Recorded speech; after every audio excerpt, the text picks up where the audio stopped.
He was not a beggar.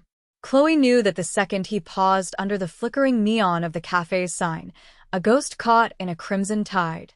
Beggars in this part of the city had a practiced weariness, a hollowed-out look that was both a plea and a defense. This man was different.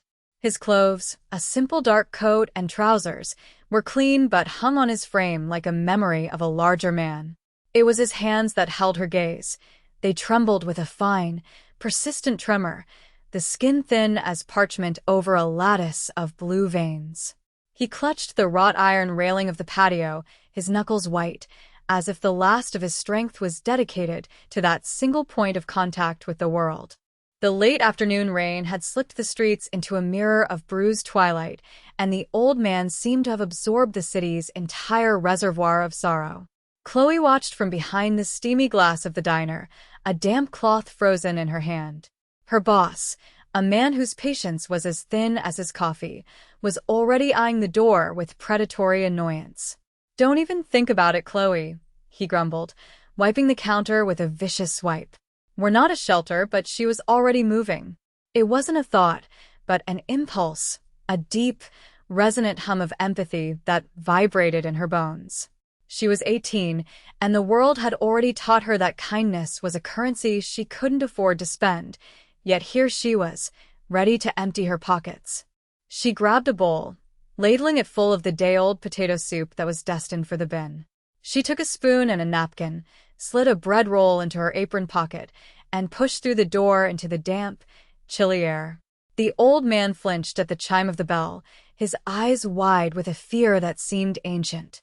He was Korean, his face a roadmap of a long and complicated journey, but his eyes were lost. "Sir," she said, her voice softer than the drizzle. "Are you hungry?" He didn't answer, only stared at her, his breathing shallow. She gestured to a small, empty table under the awning, shielded from the worst of the rain. "Please. Seek." "Let me get you something warm." He followed her with hesitant, shuffling steps, his body a fragile question mark against the city's indifferent geometry. He sank into the chair, the movement exhausting him. Chloe placed the soup before him. He looked at the bowl, then at the spoon, and his trembling hands made a failed attempt to grasp it. A wave of profound sadness washed over Chloe. She pulled up another chair, her worn sneakers scraping softly on the wet pavement. "Here," she whispered, taking the spoon herself. "Let me help." She dipped the spoon into the thick soup and brought it to his lips. He hesitated for a heartbeat, his gaze searching hers, and in that moment, she saw not a stranger, but a reflection of every quiet desperation she had ever felt. He opened his mouth, and she fed him. Spoonful by spoonful, in the hushed theater of the rain-swept patio, an act of simple grace unfolded, a secret whispered between two souls adrift in the vast, uncaring metropolis. She didn't know his name. She didn't know his story. She only knew he was hungry, and she had food. 2 days passed, a blur of lukewarm coffee and meager tips. The memory of the old man lingered like the scent of rain on asphalt, a quiet disturbance in the rhythm of her life. Then, on a Tuesday when the sky was the color of a fresh bruise, a car slid to the curb outside the cafe. It was a black sedan, so polished and silent it seemed to have absorbed the city's noise. It didn't belong on this street of peeling paint and weary storefronts. A man emerged from the passenger side. He was tall and broad, dressed in a suit so sharply tailored it looked like a weapon. His face was impassive, a mask of disciplined stillness, but his eyes missed nothing. They swept over the cafe's exterior before he entered, the bell above the door sounding a note of alarm. He didn't approach the counter. He stood by the entrance, a granite pillar of quiet menace, his presence sucking the warmth from the room. Chloe felt a prickle of unease crawl up her spine. Her boss tried a greasy, welcoming smile. "Table for one?" The man's gaze settled on Chloe, pinning her in place. "I am looking for information," he said. His voice was a low, gravelly rumble, English words shaped by a Korean tongue. An old man. He was here. 2 days ago, it wasn't a question. Chloe's heart hammered against her ribs. She thought of the old man's fearful eyes, his trembling hands. This man was not a concerned relative. He was a hunter. "I don't know who you mean," she said, her voice tight. "We get a lot of people in here." The man took a slow step forward, his polished shoes making no sound on the worn linoleum. He moved with a predatory grace that was both terrifying and mesmerizing. "She fed him," he said, his eyes still locked on hers. "With a spoon." Outside, he knew. The knowledge hung in the air between them, a tangible threat. Chloe clutched the edge of the counter, her knuckles turning white. She wouldn't be the reason that fragile old man was found. "I'm sorry," she said, forcing a strength she didn't feel into her voice. "You're mistaken." The man held her gaze for a long, silent moment, a contest of wills she knew she couldn't win. Then, a flicker of something, not respect, but perhaps acknowledgement, passed through his eyes. He reached into his coat, and for a terrifying second, she thought he was reaching for a gun. Instead, he produced a wallet. He extracted a single, crisp $100 bill and placed it on the counter. It lay there, an insult and a promise. "For your trouble," he said, the words flat and final. He turned and walked out, melting back into the silent, waiting car. The sedan pulled away from the curb as smoothly as it had arrived, leaving behind only the scent of expensive leather and a profound, chilling dread. The $100 bill sat in her pocket all day, a square of heat against her leg. It felt heavy, tainted. It was more than she made in 3 shifts, a fortune that could fix the leak in her ceiling or buy the medicine her grandmother needed, but accepting it felt like a betrayal. When her shift ended, she walked out into the cool embrace of the evening, the city lights beginning to stitch the darkness together. The black sedan was there, parked across the street, a patient predator in the urban jungle. A cold dread, sharp and immediate, seized her. She thought about running, about disappearing into the labyrinth of alleyways and side streets she knew so well. But a deeper instinct told her it would be useless. The rear door opened. The imposing man from the cafe, Sang-hoon, stood beside it, his silhouette framed by the car's opulent interior. "Chloe," he said. Her name from his lips sounded like a verdict. "Mr. Park wishes to see you." It was a command disguised as an invitation. There was no room for refusal in his tone. Her mind raced, a frantic catalogue of fears. Was she in trouble? Was this about the old man? Was he hurt? Her protective instinct warred with her survival instinct. Sang-hoon seemed to read her thoughts. "He wishes only to thank you." The words were meant to be reassuring, but they carried the weight of an unbreakable obligation. Swallowing the metallic taste of fear, she crossed the street.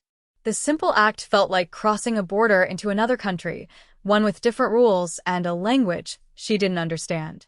She slid into the back of the car. The door closed with a solid, definitive thud, sealing her in. The interior was a world of soft leather and polished wood, silent and climate-controlled, a hermetic bubble moving through the gritty reality of her neighborhood.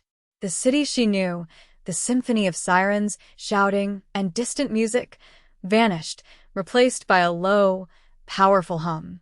They drove in silence, the city lights smearing into ribbons of neon and gold through the tinted windows. They moved from the familiar territory of cracked pavement and brick tenements into a realm of gleaming glass towers that scraped the belly of the night sky. Each block was a step further away from her life, from everything she was. The car descended into a private underground garage, the silence growing deeper, more profound. Sang-hoon led her to a private elevator, which ascended with a smooth, silent rush that made her stomach drop. She felt like she was rising to an execution or a coronation, and she couldn't tell which was more terrifying. The doors opened directly into a penthouse apartment. The view hit her first, a breathtaking, godlike panorama of the entire city, a sprawling galaxy of lights laid out at her feet. It was the world, seen from a place of impossible power. And in the center of it all, a man stood waiting for her. He turned from the floor-to-ceiling window as she entered, and the first thing she noticed was his stillness. Where Sang-hoon was a coiled spring of physical power, this man possessed a different kind of gravity. He was older, perhaps in his late 40s, with threads of silver at his temples and eyes that held a deep, weary intelligence. He wore a simple, dark cashmere sweater and tailored trousers, the picture of understated wealth. This was Mr. Park. Dae-hyun Park. He was not what she expected. There was a gentleness in his posture that seemed at odds with the silent menace of his enforcer and the fortress-like luxury of his home. "Miss Chloe," he said, his voice a calm, cultured baritone. He gestured to a pair of plush armchairs. "Please sit." "Thank you for coming." She sat on the edge of the cushion, her body rigid with tension. Sang-hoon remained standing by the door, a silent, watchful statue. Dae-hyun sat opposite her, his movements fluid and deliberate. "Sang-hoon can be direct," he began, a faint, apologetic smile touching his lips. "I apologize if he alarmed you. It was not my intention." Chloe found her voice, though it was little more than a whisper. "The old man. Is he all right?" A flicker of genuine warmth entered Dae-hyun's eyes. "He is. He is my father, Min-jun. He has a condition that sometimes makes him wander. He gets lost in the past. We have caregivers, but he is clever." He slipped away. The simple, domestic explanation felt jarringly out of place in this environment of cold power. "Your kindness to him," Dae-hyun continued, his gaze intense, "in a city that so often shows none. It was a remarkable thing. You treated him with dignity when he had none himself. You showed him a grace my money cannot buy." He leaned forward slightly, his expression serious. "I am in your debt. I would like to repay you." He gestured to a small, lacquered box on the table between them. He opened it. Inside, neat stacks of $100 bills were nestled in velvet. It was more money than Chloe had ever seen in her life. Enough to solve every problem she had, and every problem she could imagine having. It was an escape, a new beginning. Her heart pounded, a frantic bird beating against the cage of her ribs. The temptation was immense, a physical pull. But as she looked at the money, she saw the old man's face, his lost and trusting eyes. She thought of the simple warmth of the soup, the quiet connection they had shared. That moment had been clean, pure. This money felt like a transaction, a way to sterilize the memory, to file it away as a debt paid. "No," she said, the words soft but firm. Her own voice surprised her. "Thank you, but I can't take that." Dae-hyun's eyebrows rose in genuine surprise. Sang-hoon shifted his weight by the door, a minute adjustment that betrayed his own shock. "Why?" Dae-hyun asked, his voice laced with curiosity. Chloe looked at him directly, her fear momentarily forgotten, replaced by a simple, unshakable conviction. "I didn't do it for money. He was hungry. That's all." A long silence stretched between them, filled only by the distant, muted hum of the city below. Dae-hyun studied her, his gaze analytical, as if he were trying to solve a complex puzzle. He had built an empire on the predictable levers of human behavior: greed, fear, ambition. Her refusal, her simple, unadorned sincerity, was an anomaly he could not easily categorize. He closed the lid of the lacquered box, the soft click echoing in the quiet room. "You are a very unusual young woman, Chloe." He leaned back in his chair, a new line of thought visibly forming behind his eyes. The dynamic in the room had shifted. She was no longer just a waitress he was paying off. She had become something more interesting to him. "The money is a clumsy instrument," he conceded, as if speaking to himself. "It solves certain problems, but it cannot mend what is broken. My father, he responds to very few people. The nurses, the doctors, they are professionals. They are paid to care. But you. You offered him something else." He paused, his gaze drifting towards the window, towards the sprawling city that was his kingdom. "He has been asking for the kind girl with the warm soup." The words struck Chloe with unexpected force, a small, perfect arrow of warmth in the cold, intimidating space. The old man remember her. Dae-hyun turned his attention back to her, his expression now one of focused purpose. "I would like to make you a different kind of offer. Not a reward, but a proposition. A job." Chloe waited, her breath held tight in her chest. "I want you to be a companion for my father," he said. "A few hours a day, perhaps 4 or 5 times a week. You would talk to him, read to him, perhaps share a meal." You would simply Be there. Your presence calms him. The offer was a lifeline thrown into the turbulent waters of her life. It meant escaping the cafe, her leering boss, the constant, grinding anxiety of poverty. But it also meant stepping deeper into this world, a world of silent cars, intimidating men, and secrets that felt as vast and dangerous as the city itself. The position would, of course, be well compensated, Dae-hyun added, naming a weekly salary that made her gasp. It was an absurd, life-altering amount of money. It was too much. Why me? She asked, the question hanging in the air. There are professionals, people train for this. Because you are not a professional, he answered immediately. You are not trained. You have something they don't. You have an instinct for compassion that is genuine. My father trusts that instinct. And frankly, he added, a harder edge creeping into his voice, so do I. I need someone in this house whose motives are clear. Someone who is not a part of my world. The implication was clear. His world was filled with people whose motives were not. She was being offered a role as an outsider on the inside, a safe port in a sea of sharks. The fear was still there, a cold knot in her stomach, but beneath it, a different feeling was stirring, a sense of possibility, a chance to do something that mattered, and to save herself in the process. She looked from Dae-hyun's waiting eyes to Sang-hoon's impassive face, and then she thought of the old man, and the choice became clear. Okay, she said. I'll do it. Chloe's new life began the next day. It felt less like starting a job, and more like being inducted into a secret society. Sang-hoon would pick her up in a silent black car, and the daily journey from her world to theirs became a ritual of decompression and transformation.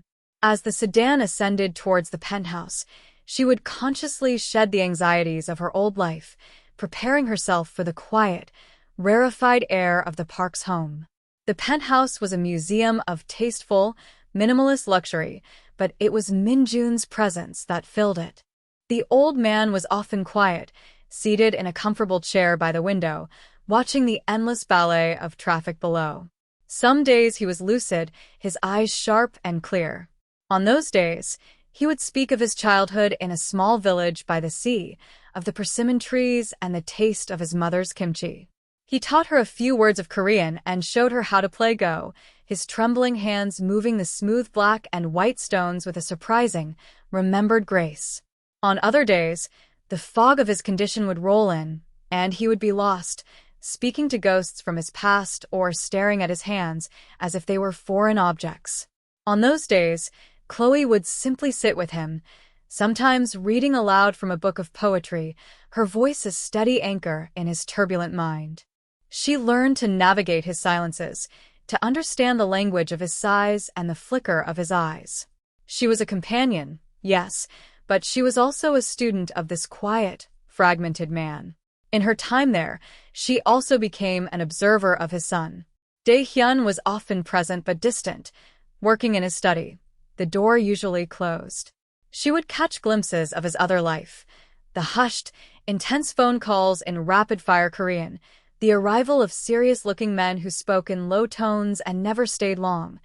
The way Sang-hoon was a constant, shadow-like presence, his eyes always scanning, assessing. She learned that Dae-hyun's politeness was a carefully constructed veneer over a core of absolute authority. Men who were powerful in their own right deferred to him with a deference that bordered on fear. One afternoon, while Min-jun napped, she overheard Dae-hyun in the hallway, his voice dangerously low as he spoke on the phone. Kwon is making a move on the waterfront. I want to know how. I want to know who is talking to him. The name, Kwon, was spoken with a unique blend of frustration and cold fury. It was a name she heard again a week later, this time from Sang-hoon, who was reporting to Dae-hyun in the foyer. Kwon's people are getting bold. They approached one of our distributors. Dae-hyun's only response was a quiet, handle it. The next day, there was a small article buried in the back of the business section about a sudden, unexplained restructuring at a major shipping terminal. Chloe connected the dots. This wasn't just a family business. It was an empire, and it was at war. She was living in the calm, quiet eye of a storm, a privileged guest in a king's court, and she was beginning to understand that the price of this peace was a violence she could only guess at. One rainy afternoon, Chloe was helping Minjun sort through a box of old keepsakes, a task he'd requested in a rare moment of focused nostalgia. The box smelled of cedar and thyme. Inside were medals, faded letters, and stacks of photographs bound with twine. As she untied one of the bundles, a loose picture slid out and fell to the floor, landing face up. She picked it up. It was a black-and-white photo of three young men, their arms slung around each other's shoulders, laughing under a blossoming cherry tree. One was a much younger, beaming Minjun. Another was a teenage Daehyun, his face still unlined by the burdens of power, but with the same intense eyes. The third man was handsome and sharp-featured, his smile wide and confident. They looked like a family, a father, a son, and a favored uncle or older brother. She held it out to Minjun. "Who is this?" she asked gently, pointing to the third man. Minjun took the photograph, his trembling fingers tracing the stranger's face. The fog in his eyes seemed to part for a moment, replaced by a flash of startling, painful clarity. His expression darkened, the memory twisting his features into a mask of grief and betrayal. "Kwon," he whispered, the name a ragged exhalation. He looked at Chloe, his eyes pleading, as if he needed her to understand the weight of this history. "He broke the promise," he said, his voice cracking. "The Brotherhood. He broke it for nothing." Before she could ask more, the light in his eyes faded, and he retreated back into the mists of his confusion, looking at the photograph as if he'd never seen it before. Later that evening, as she was preparing to leave, Daehyun came out of his study. He saw the photograph, which she had left on the side table. He froze. The polite mask fell away, and for a second, she saw the raw, unguarded pain on his face. He picked up the picture, his thumb brushing over Kwon's smiling image. "My father showed you this?" he asked, his voice tight. Chloe nodded. He said. Kwon broke a promise. Daehyun stared at the photograph for a long moment, the silence in the room growing heavy. He seemed to be making a decision. He finally looked at her, his eyes dark with a history she was only now beginning to comprehend. "Kwon was my father's sworn brother," he said, his voice low and devoid of emotion. "They built this organization together, from nothing. They took different paths. My father believed in rules, in a code. Kwon came to believe only in profit. He wanted to move into businesses my father refused, drugs, human trafficking. When my father would not yield, Kwon tried to take everything. He failed, and he was exiled. Now he has returned, and he wants to finish what he started. He wants to burn it all to the ground, simply because my father built it." He placed the photograph back on the table, face down. "You are in this house now, Chloe. That means you are on the board. Whether you want to be or not, you are a piece in this game. You should know the name of the man who is trying to sweep you from it." The knowledge changed everything. The quiet luxury of the penthouse now felt fragile, the floor-to-ceiling windows less like a viewpoint and more like a vulnerability. Every shadow seemed longer, every unexpected sound a potential threat. Kwon was no longer just a name. He was a phantom haunting the periphery of her new life. Daehyun became more withdrawn, the tension around him a palpable force. The war with Kwon was escalating. Chloe could feel it in the increased presence of grim-faced men in the lobby and the constant, low-level hum of activity that now permeated the penthouse. One evening, as Sang-hoon drove her home, he took a different route. "There will be a car watching your building," he said, his voice flat, not looking at her. "They will not approach. They are for your protection." Protection from what? The unspoken question hung between them. The answer came 2 days later. Chloe was walking the short block from the subway to her apartment when a man stepped out of a doorway, blocking her path. He was not physically imposing like Sang-hoon, but he had the same predatory stillness she had seen in Kwon's photograph, updated with 2 decades of bitterness. He was older, his hair graying, but his eyes were sharp and intelligent. "Chloe," he said, his voice smooth and pleasant. "It's a pleasure to finally meet the angel of mercy." It was Kwon. Fear, cold and absolute, washed over her. Her feet felt rooted to the cracked pavement. "I don't know who you are," she lied, her voice trembling. He smiled, a thin, Humorless expression. Oh, I think you do. Dae-hyun keeps you so close. A pet. A project. A weakness. He took a step closer, invading her space. He thinks his father's old ways can survive in this new world.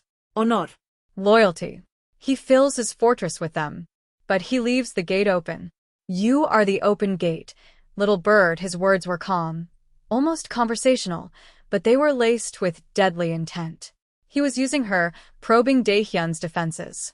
Before she could react, a car screeched around the corner. Sang-hoon was out before it stopped moving, a dark, furious blur of motion. Kwon didn't flinch. He simply gave Chloe another thin smile. Tell Dae-hyun that sentiment is a luxury he can no longer afford, he said, then turned and vanished into the labyrinth of the city as quickly as he had appeared. The confrontation came to a head a week later. Not in an alley, but in the sterile, neutral territory of a high-end restaurant, closed to the public. Dae-hyun had arranged a meeting. Sang-hoon had insisted Chloe stay in the penthouse, but Dae-hyun had overruled him. She's a part of this now, he'd said. Kwon made her a part. She will see it end. She sat at a small, separate table, a silent witness. Dae-hyun and Kwon sat opposite each other, the space between them charged with decades of shared history and betrayal. This ends tonight, Kwon, Dae-hyun said, his voice calm. Kwon laughed. It does. But not for me. You've grown soft, Dae-hyun. Hiding in your tower with your broken father and your charity case, he nodded towards Chloe. She is the proof. Your father's sentimentality, his fatal flaw, lives on in you. You care what she thinks. That is why you will lose. Dae-hyun's jaw tightened. Chloe watched them, her heart pounding. Kwon was goading him, trying to provoke him into a rash action. But then she looked at Kwon, truly looked at him, and saw past the confident facade. She saw the ghost of the young man in the photograph. She remembered Minjun's words. He broke it for nothing, and in a moment of terrifying clarity, she understood. It wasn't about business. It wasn't about power. It was about the broken brotherhood. She stood up. Both men turned to look at her, surprised. He misses you, she said, her voice clear and steady, directed at Kwon. Mr. Park. Minjun. He doesn't talk about the business. He talks about the persimmon trees. He talks about his brother. Kwon's smirk faltered. A flicker of confusion, of pain, crossed his face. He keeps your picture. Chloe pressed on, the words tumbling out. He told me you broke the promise. He didn't sound angry. He just sounded. Sut. He lost his brother for nothing. Her simple, earnest words did what no threat from Dae-hyun could. They bypassed Kwon's strategic mind and struck at the wounded core of the man he once was. The foundation of his rage, his belief that he had been wronged, was shaken by the simple, undeniable truth of an old man's grief. Kwon stared at Chloe, his composure shattered. For a fleeting moment, the calculating rival was gone, replaced by the young man in the photograph, caught in the headlights of a past he could not outrun. Her words hadn't been a strategy. They were the truth, and their emotional honesty was a weapon he had no defense against. He had built his entire campaign of revenge on the narrative that Minjun and Dae-hyun had betrayed him, had cast him out for their own ambition. Chloe's revelation, that the old man's primary memory of him was one of fraternal loss, not business rivalry, undermined the very premise of his war. Dae-hyun saw the opening, the crack in Kwon's armor. He didn't press the attack with threats or violence. He leaned forward, his voice low and devoid of triumph. It was never about the money, was it, Kwon? It was about his approval. And you threw away the one thing he ever wanted from you. Your loyalty. Kwon looked from Dae-hyun's steady gaze to Chloe's compassionate one, and something inside him seemed to collapse. The fight went out of his eyes, replaced by a vast, echoing emptiness. He had waged a war for decades, fueled by a grievance that, he was just now realizing, was largely of his own making.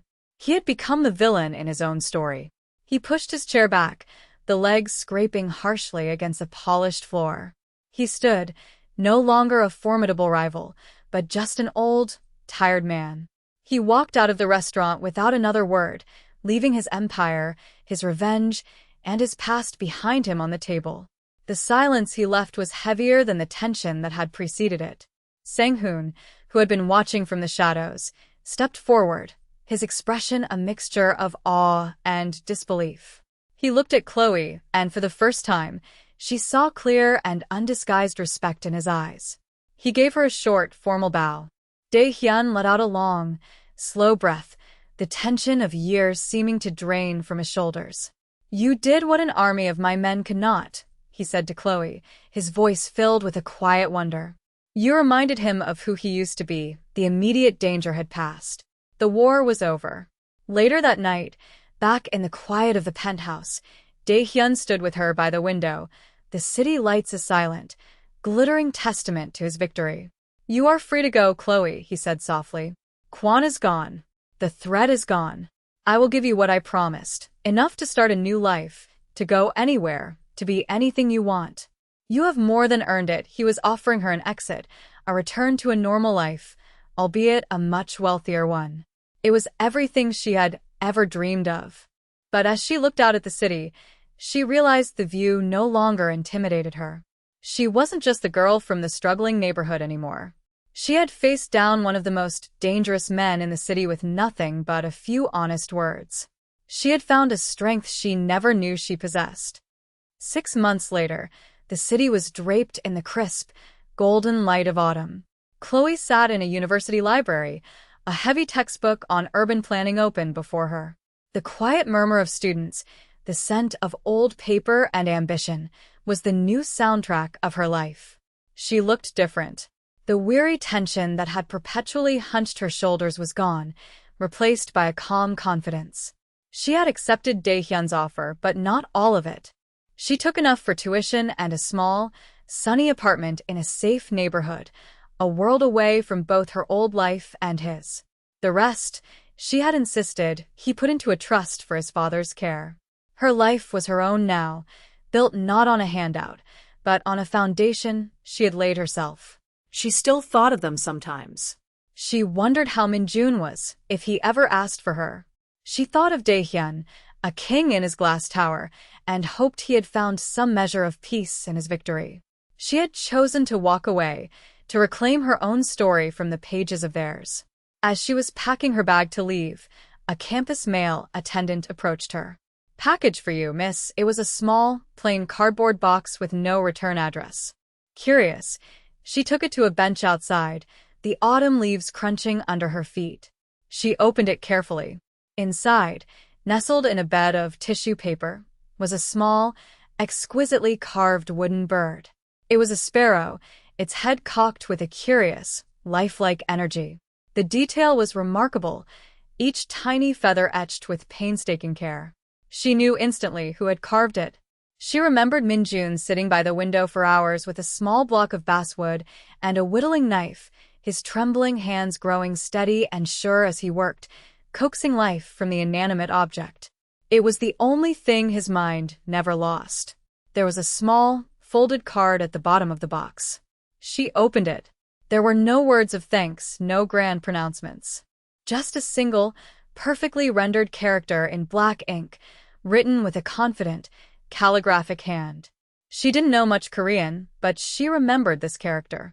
Min-jun had taught it to her during one of their lessons. It meant family. A tear slid down her cheek, a drop of warmth in the cool autumn air. It wasn't a tear of sadness, but of gratitude. It was an acknowledgement, a quiet thread of connection that stretched across the city, from a penthouse in the sky to a girl on a campus bench. It was a promise that even in the vast, anonymous sprawl of the city, acts of kindness mattered. They echoed. They endured. Chloe closed her hand around the small wooden bird, its polished surface smooth and warm against her palm.